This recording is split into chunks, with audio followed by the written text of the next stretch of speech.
오늘 우리는 가나안 사람으로 소개되어 있는 한 여인의 이야기를 같이 나누어 보려고 합니다.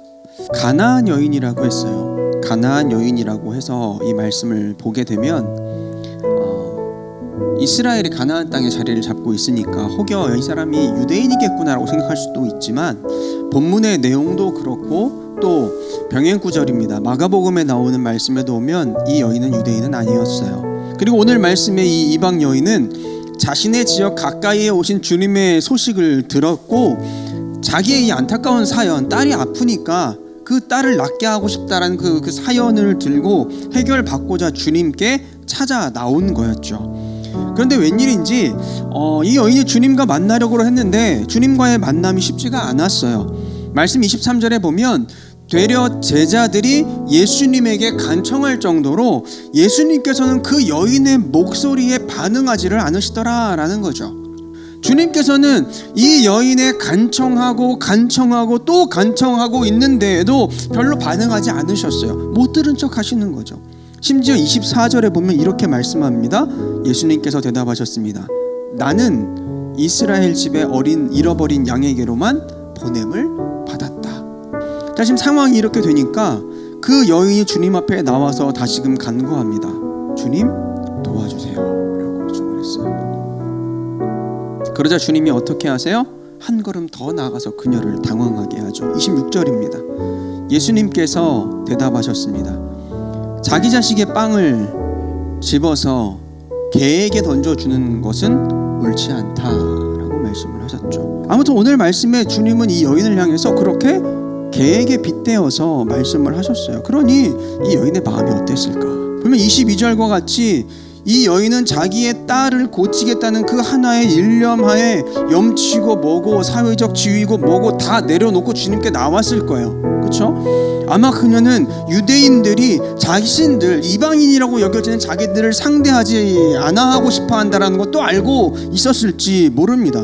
그리고 정말로 주님을 찾아 나왔을 때는 꽤나 오래 간청한 것처럼 보여요. 제자들이 주님 귀찮습니다. 저 여자 좀 어떻게 좀 해주세요 라고 말할 정도였으면 주님이 가시는 그 길 내내 주님 도와주세요 주님 도와주세요 라고 하면서 계속 간구했다라는 이야기가 되는 거거든요. 근데 주님마저 자신에게 이런 모진 대우를 하시니까 아마 일반적인 사람이었다면 그냥 돌아섰을지도 몰라요. 근데 이 여인은 어떻게 얘기해요? 27절에 이렇게 말씀합니다. 그 여자가 대답했습니다. 그렇습니다. 주님, 그러나 개라도 주님의 식탁에서 떨어진 음식 부스러기는 먹습니다 라고 고백을 하는 거죠. 여러분 보세요. 주님의 이러한 자극적인 말씀에 대한 이 여인의 대답은 너무너무 놀라운 거예요. 이 여인의 고백한 말의 뜻이 뭐예요? 이 여인의 대답은 비록 이방인이라 할지라도 이스라엘 백성이 누리는 구원과 축복에 어느 정도 참여할 수 있는 거 아닙니까? 강아지가 남의 집 강아지가 아니라 우리 집 강아지니까 내 식구가 먹는 그 상에서 떨어지는 부스러기를 마땅히 먹을 수 있는 것처럼 주님 다 내치지 말아주세요.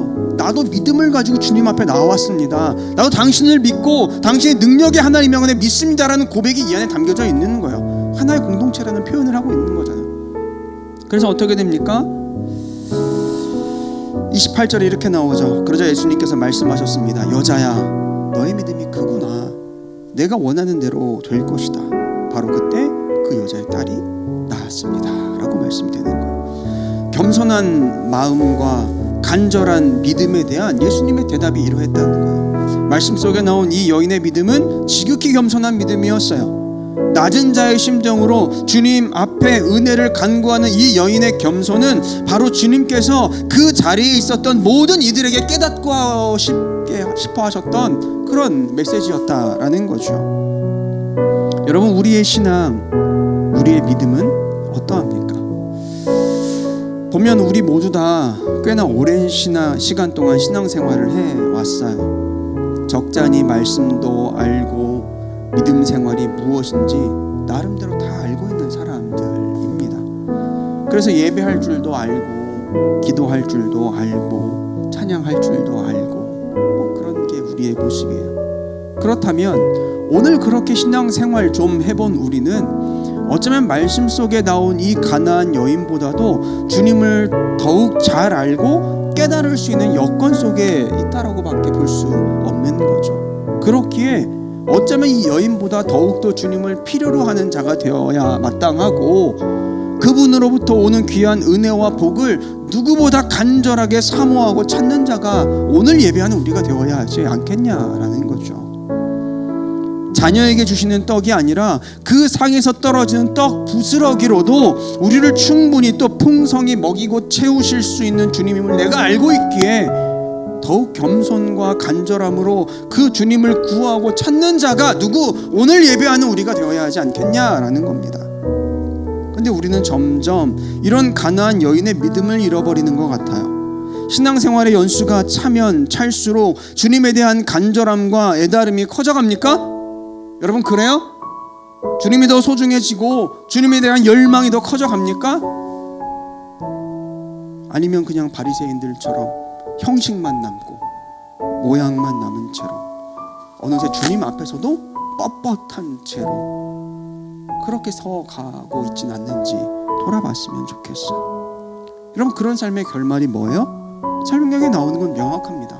멸망과 심판밖에 없다라는 거예요. 그렇게 잘 믿는 척했던 바리새인들이 예수님께 들었던 게 뭐예요? 심판밖에 없었어요. 거기에 은혜와 구원은 존재하지 않아요. 주님은 우리에게 진정한 믿음과 간절한 신앙을 내놓으라 하시는데 그 앞에 그저 신앙의 연수나 직분 같은 거 가지고 나아간다면 여러분 우리는 주님 앞에 칭찬받을 수 없습니다. 그러므로 오늘 우리는 주님 앞에 더 없는 겸손과 낮은 모습으로 나온 이 여인의 모습을 그래서 더욱 눈여겨볼 수 있었으면 좋겠습니다. 그리고 우리도 주님 앞에 동일한 모습으로 나아가는 은혜가 있었으면 좋겠어요. 그래서 겸손한 자에게 용서하시고 은혜 베푸시고 필요를 채우시고 구원하시는 주님으로부터 누구야 너의 믿음이 크구나, 내가 너의 모습을 너무 기쁘구나, 내가 너의 기도에 응답해 줄게, 너를 구원해 줄게 라는 오늘 말씀의 이 놀라운 축복을 듣는 모두가 될 수 있기를 소망합니다.